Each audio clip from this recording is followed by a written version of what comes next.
রোহিঙ্গা সংকট বাংলাদেশের পরিবেশ থেকে শুরু করে অর্থনীতির ওপর প্রচণ্ড চাপ ও প্রভাব ফেলছে বলে মন্তব্য করেছেন সেনাপ্রধান জেনারেল ওয়াকারুজ্জামান।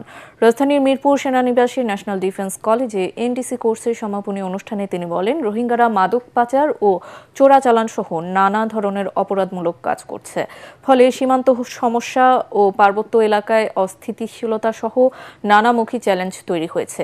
3 সপ্তাহব্যাপী এই কোর্সে এবছর সংসদ সদস্য, ঊর্ধ্বতন সামরিক কর্মকর্তা, শিক্ষাবিদ, চিকিৎসক ও কূটনৈতিক সহ ৩৯ জন ফেলো অংশ নেন। পরে ফেলোদের হাতে সনদপত্র তুলে দেন সেনাপ্রধান।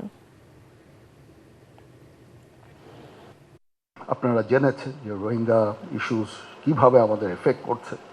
ওই এলাকার এনভায়রনমেন্ট নষ্ট করা থেকে শুরু করে ইকোনমির উপরে হিউজ একটা প্রেশার, ড্রাগ ট্রাফিকিং, স্মাগলিং থেকে শুরু করে ওখানে অনেক ধরনের অপকর্ম চলছে।